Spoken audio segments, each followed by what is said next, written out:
എത്ര പേര് വരെ ബോഡി കൗണ്ട് പോയിട്ടുണ്ടായിരിക്കും? ആൾമോസ്റ്റ് ഒരു 60-70. ചിലർ കണ്ടിന്യൂസ് ആയിട്ട് വിളിക്കുന്ന ആൾക്കാരും ഉണ്ട്, ചിലർ ഒരു 3-4 മാസത്തിൽ ഒരു വട്ടം. എൻ്റെ അറിവിൽ ഒരു 60-70 പേര് ഉണ്ടാവും.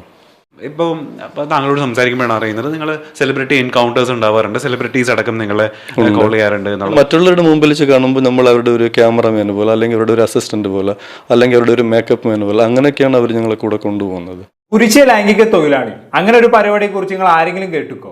എന്നാ കേട്ടോളി, ഇപ്പൊ അങ്ങനെ ഒരു പരിപാടിയും കൂടിയുണ്ട്. പെണ്ണുങ്ങൾ മാത്രമാണ് സെക്സ് വർക്കിന് പോയിരുന്നത് എന്നല്ലേ നമ്മളെല്ലാരും കരുതിയിരുന്നത്. എന്നാ കാലം മാറി മക്കളെ, ആണുങ്ങളും ഇപ്പൊ ഈ പരിപാടിക്ക് ഇറങ്ങി കഴിഞ്ഞു. അതും ചില്ലറ കളിയിലിട്ട് ഇവര് കളിക്കുന്നത്. ഒറ്റ സിറ്റിങ്ങിന് കിട്ടുന്നത് 15,000 രൂപ മുതൽ 50,000 രൂപ വരെയൊക്കെയാണ്. അതായത് പെണ്ണുങ്ങളെക്കാൾ കൂടുതൽ പൈസ ആൺ പ്രോസ്റ്റിറ്റ്യൂട്ടിന് കിട്ടുന്നുണ്ട് എന്നർത്ഥം. പ്രതിഫലത്തിന്റെ കാര്യത്തിൽ സ്ത്രീകൾക്ക് മേൽക്കോയ്മയുള്ള ഒരു മേഖലയായിരുന്നു. അവിടെയും പുരുഷാധിപത്യം വന്നെന്ന് പറഞ്ഞ എന്താണ് അവസ്ഥ അല്ലെ? ഇതിനെതിരെ ശക്തമായ പ്രതിഷേധം നടത്തണം എന്നാണ് എന്റെ ഒരു ഇത്. എന്തായാലും ഒരു പുരുഷ ലൈംഗിക തൊഴിലാളിയുടെ ജീവിതം എങ്ങനെയായിരിക്കുമെന്ന് അറിയാൻ നിങ്ങൾക്ക് എല്ലാവർക്കും ഒരു ആകാംക്ഷ ഉണ്ടാകുമെന്ന് അറിയാം. അവർക്ക് വേണ്ടി നമ്മുടെ RJ ഗദ്ദാഫി എന്ന് പറഞ്ഞൊരു യൂട്യൂബർ ഒരു മെയിൽ പ്രോസ്റ്റിറ്റ്യൂട്ടിനെ തന്നെ തന്റെ പോഡ്കാസ്റ്റിലേക്ക് കൊണ്ടുവന്ന് ഇന്റർവ്യൂ ചെയ്തിരിക്കുകയാണ് സുഹൃത്തുക്കളെ. വിപ്ലവമാണ് വിപ്ലവം. ഇതുവരെ എത്ര പെണ്ണുങ്ങളുടെ കൂടെ കിടന്നു, എത്ര പൈസ കിട്ടി, എങ്ങനെ ഫീൽഡിൽ എത്തിപ്പെട്ടു, അങ്ങനെ ഒരുപാട് കാര്യങ്ങൾ ഈ പുരുഷ ലൈംഗിക തൊഴിലാളി തുറന്നു പറയുന്നുണ്ട്. സെക്സ് വർക്കർ ആയ പെണ്ണിന്റെ അനുഭവ കഥകൾ കേൾക്കാനുള്ള അത്ര ഇൻട്രസ്റ്റ് ഒരു ആണിന്റെ അനുഭവം കേൾക്കാൻ പലർക്കും ഉണ്ടാവില്ലെന്ന് അറിയാം. പക്ഷെ നിങ്ങളൊന്ന് ആലോചിച്ച് നോക്കൂ, പലരുടെയും ഡ്രീം ജോബാണ് ഇവനിപ്പോ ചെയ്തുകൊണ്ടിരിക്കുന്നത്. പെണ്ണുങ്ങളുമായി സെക്സ് ചെയ്യാൻ ഇങ്ങോട്ട് പൈസ കിട്ടുക എന്നൊക്കെ പറഞ്ഞാൽ കാലം പോയി പോക്ക് നോക്കി നിങ്ങൾ. അപ്പൊ നമുക്കിനി സമയം കളയാതെ ആ പുരുഷ കേസരിയുടെ ത്യാഗോജ്വലമായ ജീവിതം ഒന്ന് കേട്ടു നോക്കാം. എല്ലാ ജോലിക്കും അതിൻ്റെതായിട്ടുള്ള ഡിഗ്നിറ്റിയും റെസ്പെക്റ്റും ഉണ്ട് എന്ന് പറയുന്നത് പോലെ ആ തൊഴിൽ ചെയ്യുന്ന ആളുകൾക്കും അതേ റെസ്പെക്റ്റും അതേ ഡിഗ്നിറ്റിയും ആവശ്യമുണ്ട്. അതൊരു പോൺ ആക്ടർ ആണെന്നുണ്ടെങ്കിലും ഒരു മെയിൽ പ്രോസ്റ്റിറ്റ്യൂട്ട് ആണെങ്കിലും. കേരളത്തിൻ്റെ ചരിത്രത്തിൽ ഇതാദ്യമായി we are featuring a male prostitute എന്ന podcast. Hi you guys watching portrayals by Gaddafi. ഈ പോഡ്കാസ്റ്റ് തുടങ്ങുന്നതിന് മുൻപായിട്ട് തന്നെ നമ്മളൊരു അലർട്ട് പറയുകയാണ്. ഇതിൽ പരാമർശിക്കുന്ന ആളുടെ ജീവിതം അതൊരു കഥയായി അയാളുടെ ജീവിതമായിട്ട് തന്നെ എടുക്കുകയും അതിൽ നിന്ന് ഇൻഫ്ലുവൻസ്ഡ് ആവാനോ മോട്ടിവേറ്റ് ആവാനോ പാടില്ല എന്നുള്ള ഒരു അഭ്യർത്ഥന ആദ്യമേ പറയുകയാണ്. ആ കാര്യത്തിൽ ഒരു ഉറപ്പ് പറയാൻ പറ്റുമെന്ന് എനിക്ക് തോന്നുന്നില്ല. ഈ പോഡ്കാസ്റ്റ് കണ്ട് പല ആളുകൾക്കും ഇൻഫ്ലുവൻസ് ആവാനുള്ള സാധ്യത ഉണ്ടെന്നാണ് എനിക്ക് തോന്നിയിട്ടുള്ളത്. അത് വഴിയെ നിങ്ങൾക്ക് മനസ്സിലാകും. ബാക്കി നോക്കാം. നമസ്കാരം. കുറച്ച് സെക്യൂരിറ്റി റീസൺസ് ഉള്ളതുകൊണ്ടും കുറച്ച് പ്രൈവസി റീസൺസ് ഉള്ളതുകൊണ്ടും ഞങ്ങൾ നിങ്ങളുടെ പേര് പരാമർശിക്കുന്നില്ല, ഞങ്ങൾ നിങ്ങളുടെ മുഖം റിവീൽ ചെയ്യുന്നില്ല. ഓക്കെ, എൻ്റെ മുമ്പിലിരിക്കുന്ന ഒരു മെയിൽ പ്രോസ്റ്റിറ്റ്യൂട്ട് ആണെന്ന് എനിക്കറിയാം. ഓക്കെ, കേരളം പോലുള്ളൊരു സ്ഥലത്ത് നമ്മൾ ഫീമെയിൽ പ്രോസ്റ്റിറ്റ്യൂട്ട്സിൻ്റെ കഥ കേട്ടിട്ടുണ്ട്. അവരുടെ ലൈഫ് പല മാധ്യമങ്ങളിലൂടെ പല മീഡിയത്തിലൂടെ നമ്മൾ അറിഞ്ഞിട്ടുണ്ട്. ഒരു മെയിൽ പ്രോസ്റ്റിറ്റ്യൂട്ടിൻ്റെ ലൈഫ് എങ്ങനെയാണ് നിങ്ങളെ പോലുള്ള ആൾക്കാർ ഇവിടെ കേരളത്തിൽ വളരെ സജീവമാണോ? എങ്ങനെയാണ് ഒരു ജിഗോളുടെ ലൈഫ് ഇവിടെ? അത് കേരളത്തിൽ മാത്രമല്ല, ഇവിടെ എല്ലാ സ്ഥലത്തും ഉണ്ട്. തമിഴ്നാട്, ബാംഗ്ലൂർ, മുംബൈ, സ്പെഷ്യലി കേരളം അങ്ങനെയൊന്നുമില്ല. എല്ലാ സ്ഥലത്തും എല്ലാവരും വിളിക്കാറുണ്ട്. വിളിക്കുന്ന സ്ഥലത്തൊക്കെ പോകും, എല്ലാവരെയും കാണും. അവരെന്തൊക്കെ പറയുന്നു അവരുടെ ഇഷ്ടത്തിന്. അതായത് ഇപ്പോൾ നോർമലി എല്ലാവർക്കും ഫീലിങ്സ് ഉള്ളതാണ്. അതുകൊണ്ട് അവരവരുടെ ഫീലിങ്സ് ഒക്കെ കുറെ അനുഭവം ഉണ്ട് ഞങ്ങൾക്ക്. ഓരോ സ്ഥലത്ത് പോകുമ്പോഴും ഓരോ വ്യക്തിനെ കാണുമ്പോഴും പുറം ലോകത്ത് അവരൊരു എന്താ പറയാൻ വേണ്ടി ഒരു പുറത്തവരുടെ ലൈഫ് ഒരുമാതിരിയാണ്, പക്ഷെ ഒരു ബെഡ്റൂമിനകത്ത് പോകുമ്പോൾ അവരുടെ സ്വഭാവവും അവരുടെ ക്യാരക്ടറും അത് വേറെ ഒരു രീതിയാണ്. ഓക്കെ, നമുക്കൊക്കെ അറിയാത്ത വളരെയധികം സ്വകാര്യ ജീവിതത്തിൽ അവർ ഈ പറയുന്ന പോലെ അവരുടെ സെക്ഷൽ ഫാന്റസീസ് ഒക്കെ നിങ്ങൾ റിവീൽ ചെയ്യാറുണ്ട്. ഞാൻ ഒരു കാര്യം ചോദിക്കട്ടെ, എന്തുകൊണ്ടാണ് ഇങ്ങനെ ഒരു പ്രൊഫഷൻ സെലക്ട് ചെയ്യാൻ കാരണം? അതായത് ഇതൊരു ലൈഫിന്റെ ഭാഗമായിട്ട് ഒരു ചോയ്സ് ആയിരുന്നു, അതല്ലെങ്കിൽ ലൈഫ് സിറ്റുവേഷൻ കൊണ്ട് എത്തിച്ചതാണോ ഇങ്ങനെ ഒരു പ്രൊഫഷനിലേക്ക്? എന്താ പറയാ? ഇല്ല, എനിക്കൊരു എൻ്റെ ഒരു ലൈഫിന്റെ സാഹചര്യം സിറ്റുവേഷൻ കൊണ്ട് ഞാൻ പിന്നീട് ഇതിനെ ചൂസ് ചെയ്തതാണ്. സ്റ്റാർട്ടിങ്ങിൽ ഇതിനെ ചൂസ് ചെയ്തില്ല. കുറെ ഓഫർ എനിക്ക് ഉണ്ടായിരുന്നു. ഇതിൽ വരുന്നു, ചെയ്യുന്നു, നിങ്ങൾക്ക് പേയ്മെന്റ് കിട്ടും, അങ്ങനെയൊക്കെ കുറച്ച് പേര് പറഞ്ഞിരുന്നു. അപ്പൊ ഞാനിത് ചൂസ് ചെയ്തില്ല.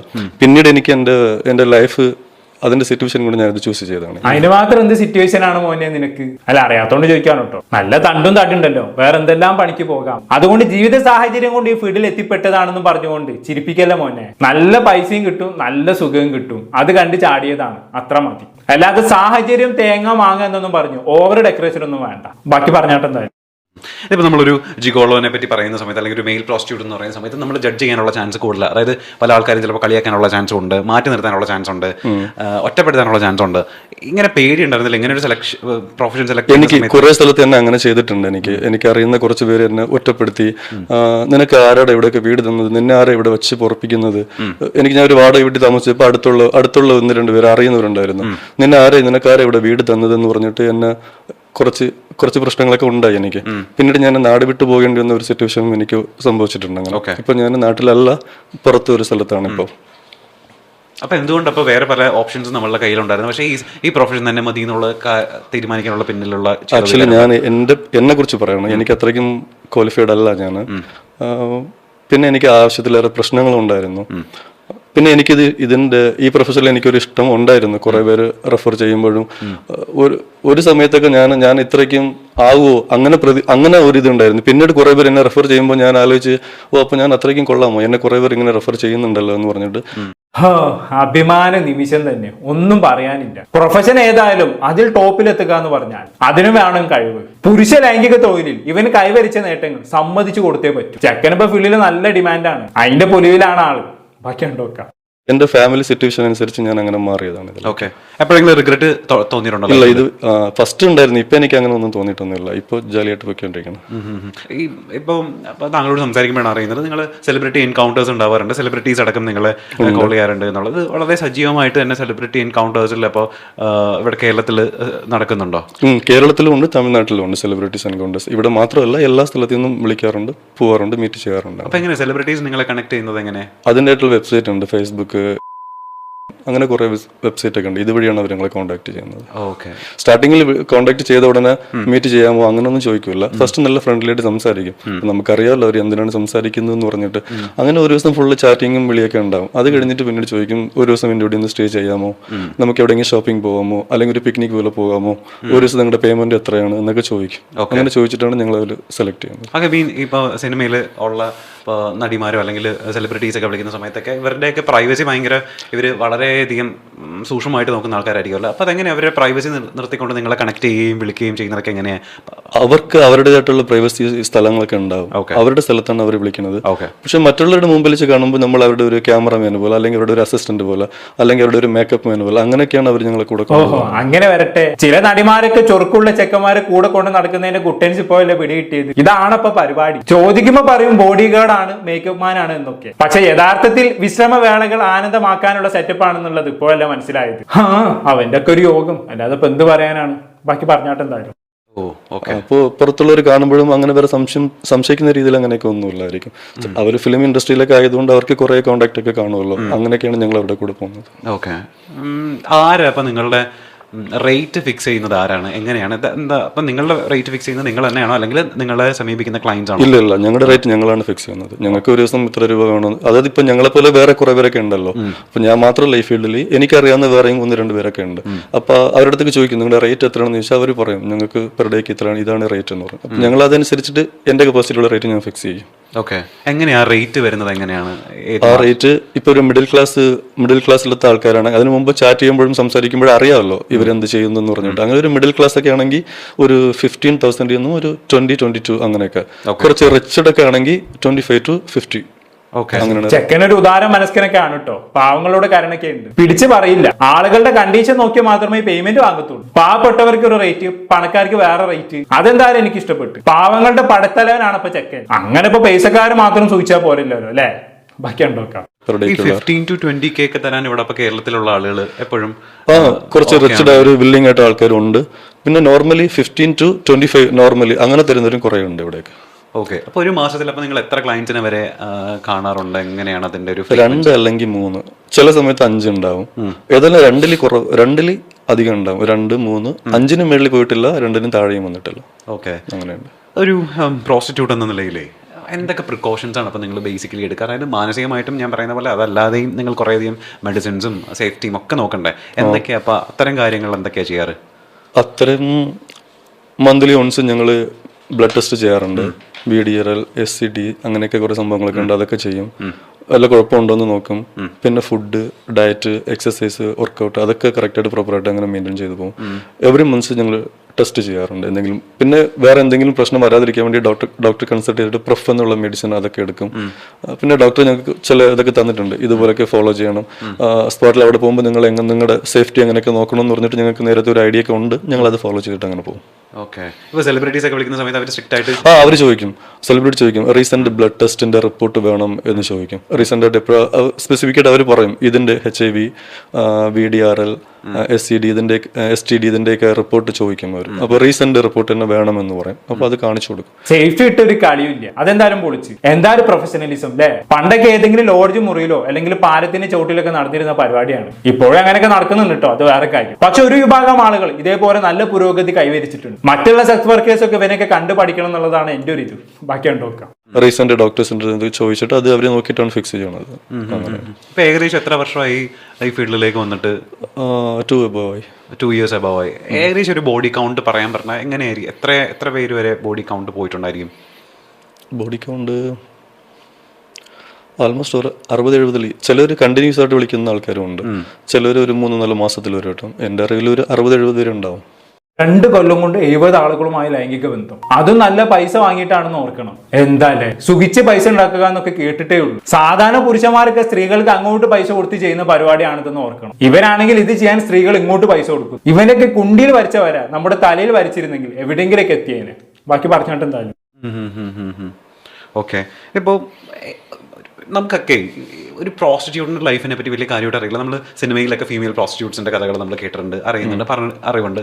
ഒരു മെയിൽ പ്രോസ്റ്റിറ്റ്യൂട്ടിൻ്റെ ജീവിതം എങ്ങനെയായിരിക്കും, ഒരു ഡേ എങ്ങനെയായിരിക്കും എന്നുള്ളത് നമുക്ക് ആർക്കും വലിയ ധാരണയില്ല. ഒരു ലൈഫ് എങ്ങനെയാണ് നിങ്ങളുടെ പോയിക്കൊണ്ടിരിക്കുന്നത്? എങ്ങനെയാണ് നിങ്ങളൊരു സാധാരണ ജീവിതം നയിക്കാറുണ്ട്? നിങ്ങൾ പുറത്തെ ആൾക്കാരോട് ഇത് ഡിസ്കസ് ചെയ്യാറുണ്ടോ? നിങ്ങളുടെ സ്വകാര്യ ജീവിതം എങ്ങനെയാണ് എന്നൊക്കെ ചോദിച്ചാൽ എങ്ങനെയാണ് പറയാം? ഇല്ല, നോർമലി എല്ലാവരെയും പോലെ തന്നെയാണ്. പിന്നെ കുറച്ചുകൂടി ഞങ്ങളെ ഇത് ചെയ്യും, ഗ്രോ ചെയ്യും. അതായത് മറ്റുള്ളവരുടെ മുൻപിൽ നമ്മൾ കാണാൻ കുറച്ച് ഗ്ലാമർ ആയിരിക്കണം. ബോഡിയിലായാലും ഫേസിലായാലും ഡ്രസ്സിങ്ങിലായാലും കുറച്ചുകൂടി നമ്മൾ മറ്റുള്ളവരെ കാണാൻ ഒരു അട്രാക്ഷൻ ചെയ്യേണ്ട രീതിക്ക് എന്തൊക്കെ ചെയ്യണോ അതൊക്കെ ഞങ്ങൾ ചെയ്യാറുണ്ട്. നോർമലി ഉള്ളതുപോലെയാണ് ഞങ്ങളുടെ ലൈഫ് സ്റ്റൈലും. പിന്നെ മറ്റുള്ളവരെക്കാളും കുറച്ചുകൂടി ഞങ്ങളുടെ ബോഡി ഗ്രോ ചെയ്യും ഞങ്ങൾ. അത്രേ ഉള്ളൂ. ഈ പേഴ്സണൽ സെക്സ് ലൈഫ് എന്ന് പറയുന്നതും പ്രൊഫഷണൽ ലൈഫ് സെക്സ് ലൈഫ് എന്ന് പറയുന്നത് വേറെ ആയിരിക്കുമല്ലോ നിങ്ങൾക്ക്. എങ്ങനെ ഇതിനെ രണ്ടിനെ വേറിട്ട് കാണുന്നത് എങ്ങനെയാ? അതായത് ഈ സെക്സിൽ പലരും പല ടൈപ്പാണ്. ഓരോ സ്ഥലത്ത് പോകുമ്പോഴും ഓരോരുത്തർക്കും ഓരോ ഫാന്റസി ഉണ്ടാവും. ഞങ്ങൾക്ക് ഇതുപോലൊക്കെ തന്നെ വേണം, സെക്സ് ഇങ്ങനെ ആയിരിക്കണം എന്നൊക്കെ അവരുടെ കഥകളൊക്കെ പറയും. അപ്പോൾ അതുപോലെ ഞങ്ങളോട് നിങ്ങൾ നിൽക്കാൻ പറ്റുമോ എന്ന് ചോദിക്കും. അപ്പോൾ ഓരോ ഫാന്റസിക്കും ഞങ്ങൾ ഓരോ റേറ്റ് ഫിക്സ് ചെയ്യും. ഇങ്ങനെയൊക്കെ വേണമെങ്കിൽ ഞങ്ങൾക്ക് ഇത് ചെയ്താൽ അങ്ങനെ ചെയ്യാം. പക്ഷെ അവർ പറയും ഈ എമൗണ്ടിന്റെ കാര്യം നമ്മൾ ഇതോടെ നിർത്തണം. നമ്മൾ ഒരുമിച്ചിരിക്കുന്ന ടൈമിൽ എമൗണ്ടിന്റെ കാര്യം ഒന്ന് പറയും. നിങ്ങൾ എത്ര ചോദിക്കുന്നത് ഞങ്ങൾ തരാം, പക്ഷെ എനിക്ക് റിയൽ ആയിട്ട് നിങ്ങൾ ഞങ്ങളുടെ കൂടെ കോപ്പറേറ്റ് ചെയ്യണം എന്ന് പറയുന്നത്. ഓക്കെ. ഇതിപ്പോൾ സെക്സ് ചെയ്ത് മടുക്കില്ലേ? അതായത് മടുപ്പ് എന്നുള്ളൊരു അവസ്ഥയിലേക്ക് നിങ്ങൾ വരാറുണ്ടോ? മടുപ്പോ? ആർക്ക്? എന്തൊരു ചോദ്യമാണ് ഇഷ്ട. ഇത് കൂലിപ്പണി ഒന്നല്ലല്ലോ മടുക്കാൻ. വെയിലത്ത് വേർപ്പ് വെക്കുന്ന പണിയൊന്നല്ലല്ലോ, AC കിടന്നിട്ടുള്ള പരിപാടിയല്ലേ. ഇനിയിപ്പോ എടുക്കൊന്ന് മടുത്താലും കുറച്ച് കഴിഞ്ഞാൽ ചാർജ് ആയിക്കോളൂ. അങ്ങനെയാണല്ലോ അതിന്റെ ഒരു ഇത്. പിന്നെ നല്ല പൈസ കൂടി കിട്ടുമ്പോ ആരും മടുപ്പൊക്കെ നോക്കുന്നു. പോവാ, നല്ലോണം പണിയെടുക്കുക, പൈസ വാങ്ങുക, അടുത്ത പണി നോക്കുക, അതന്നെ പരിപാടി. ബാക്കി ഉണ്ടോക്കാം. നോർമലി ചെയ്യുന്നവരാകുമ്പോൾ അങ്ങനെ ഉണ്ടാവും. നമ്മളൊരു പ്രൊഫഷണൽ പോലെ കാണുമ്പോൾ നമുക്ക് കാശല്ല കിട്ടുന്നത്. അപ്പോൾ അതുകൊണ്ട് അങ്ങനെ ഒരു ഫീൽ എനിക്ക് തോന്നിയിട്ടില്ല. ഇല്ല, ഇഷ്ടമില്ലാതെ എനിക്ക് ഇല്ല. അതായത് എനിക്ക് ഫിനാൻസിന്റെ ആവശ്യമുള്ളത് കൊണ്ട് എനിക്ക് അങ്ങനെ ചെയ്യുമ്പോൾ മടുപ്പ് അങ്ങനെ എനിക്കിതുവരെ ഫീൽ ചെയ്തിട്ടില്ല. ഓക്കെ. എപ്പോഴെങ്കിലും ഒരു പോയിന്റ് ഓഫ് ടൈമിൽ ഒട്ടും അംഗീകരിക്കാത്ത ക്ലയൻസോ അല്ലെങ്കിൽ ഭയങ്കര മോശം അനുഭവങ്ങൾ ഒക്കെ ക്ലയൻസിൽ നിന്ന് നേരിടേണ്ടി വരിക എന്തെങ്കിലും ഉണ്ടായിട്ടുണ്ടോ ലൈഫിൽ? അങ്ങനെയുണ്ട്. ഇപ്പൊ ചില സ്ഥലത്ത് പോകുമ്പോൾ അവരൊരു ഹൈജീനിക്ക് ഇല്ലാതിരിക്കും. അത് പോകുന്നതിന് മുമ്പ് വീഡിയോകളൊക്കെ കാണും, എങ്ങനെയാണ് ഡീറ്റെയിൽസ് ഒക്കെ ചോദിച്ചിട്ട് പോകും. ചില സമയത്ത് അവിടെ പോകുമ്പോൾ അവരൊരു എന്തുകൊണ്ട് ഒരു വൃത്തിയില്ലാതെ അല്ലെങ്കിൽ ബോഡി സ്മെൽ അങ്ങനെയൊക്കെ ഉണ്ടാവും. അപ്പൊ എന്തെങ്കിലും പറഞ്ഞ് ഒഴിഞ്ഞു മാറി വന്നിട്ടുണ്ട്. അങ്ങനെയൊക്കെ ഉണ്ട്. എനിക്ക് ഇപ്പൊ വേണ്ട, ഇന്നൊരു ദിവസം കാണാമെന്ന് പറഞ്ഞിട്ട് പിന്നീട് ചോദിക്കും എന്ത് പറ്റി, വന്നിട്ട് തിരിച്ചു പോയി, പറ്റിയില്ല, ബുദ്ധിമുട്ടാണെന്നൊക്കെ പറയും. അപ്പോൾ പറയും ഇല്ല, ഹൈജീനിക്ക് ഇമ്പോർട്ടൻ്റ് ആണ്, പക്ഷെ വന്നപ്പോൾ ഇങ്ങനെ ഫീൽ ചെയ്ത് അതുകൊണ്ടാണ് പോകുന്നത്. അങ്ങനെയൊക്കെ പറഞ്ഞ് വീണ്ടും ഒരു ഡേറ്റ് ഫിക്സ് ചെയ്ത് അങ്ങനെ പോകാറുണ്ട്. കേട്ടല്ലോ, ചെക്കന് വൃത്തി നിർബന്ധമാണ്. കുളിച്ച് നനച്ച് അടിക്കാടൊക്കെ വൃത്തിയാക്കി സ്പ്രേ അടിച്ചിരുന്നാല് ചെക്കനെ പണിയെടുക്കാൻ കിട്ടും. അല്ലാതെ ഉപ്പ പരിപാടിക്കാണെങ്കിൽ ചെക്കനെ കിട്ടൂല, ഇട്ടിട്ട് പോകും. പിന്നെ അത് ഇതൊന്നും പറഞ്ഞിട്ട് കാര്യം ഉണ്ടാവൂല. പറഞ്ഞേക്കാം, ബാക്കി പറഞ്ഞിട്ട് എന്തായാലും. ഓക്കെ. എങ്ങനെയാണ് നിങ്ങളപ്പോൾ ഈ ക്ലയൻസിനെ അപ്രോച്ച് ചെയ്യുന്നത്? അല്ലെങ്കിൽ നിങ്ങൾക്ക് നിങ്ങളുടെ ഇടയിൽ ഒരു ഏജൻസി ഉണ്ടാവും മിഡിലായിട്ട്? അങ്ങനെ ഏജൻസി അങ്ങനെ ഒന്നുമില്ല. ഫേസ്ബുക്ക്, ചില വെബ്സൈറ്റ് വഴി അവർ ചുമ്മാ സാധാ മെസ്സേജ് ഇടും, സംസാരിക്കും. ഇപ്പം ഞാനിപ്പോൾ കാണാൻ കൊള്ളാവുന്നവർ അല്ലെങ്കിൽ ഏതെങ്കിലും ഒരു നല്ല പ്രൊഫൈലായിരിക്കും. അപ്പം ഞാൻ ജസ്റ്റ് ചാറ്റ് ചെയ്യും, അവരും എന്നെ തിരിച്ച് ചാറ്റ് ചെയ്യും. ചിലവർക്ക് ഇപ്പോൾ ആ പ്രൊഫൈൽ കണ്ടാൽ തന്നെ മനസ്സിലാവും, ഇവരിങ്ങനെയൊക്കെയാണ് എന്ന് പറഞ്ഞിട്ട്. ഇപ്പൊ എല്ലാവർക്കും അതിന്റെ അറിവുണ്ട്.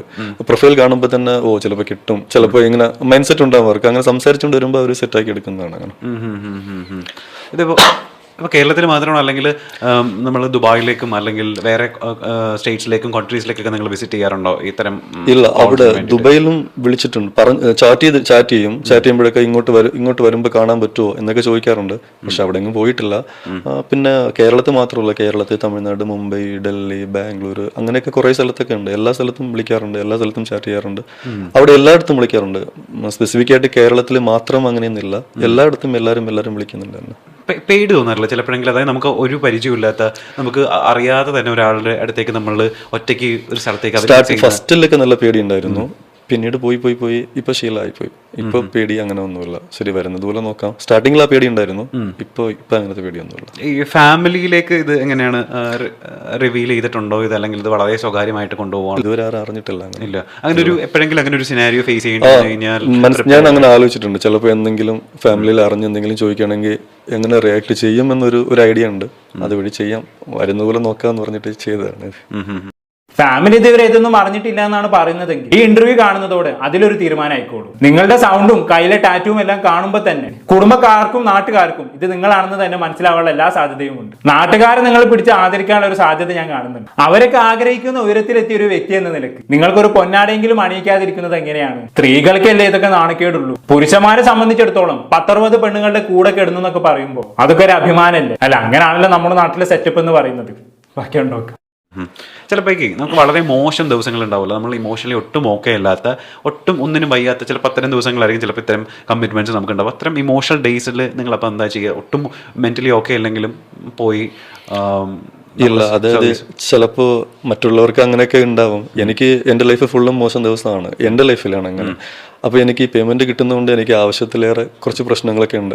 ഇതിനു മുമ്പ് കുറച്ച് ബിസിനസ് ഒക്കെ ചെയ്ത് കുറച്ച് പേരെല്ലാം പറ്റിക്കപ്പെട്ട് അങ്ങനെ നാട് വിട്ട് പോകേണ്ടി വന്ന സിറ്റുവേഷനൊക്കെയാണ് എൻ്റെ ലൈഫ്.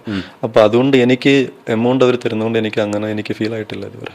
ചിലപ്പോൾ മറ്റുള്ളവർക്ക് അങ്ങനെ ഇരിക്കും, ബട്ട് എനിക്ക് ഇതുവരെ അങ്ങനത്തെ ഒരു ഫീലിംഗ് വന്നിട്ടില്ല. ഇതിപ്പം പ്രോസ്റ്റിറ്റ്യൂഷൻ മാത്രമല്ല, ഇതിൻ്റെ ഇടയിൽ പോണിലും അഭിനയിക്കുന്നുണ്ട് എന്നിങ്ങനെ പറഞ്ഞിരുന്നല്ലോ. അതെങ്ങനെ പോണിലേക്ക് സ്റ്റാർട്ട് ചെയ്തത്? അതെങ്ങനെയാണ് അതിന്റെ ബിഗിനിങ് എങ്ങനെയാ?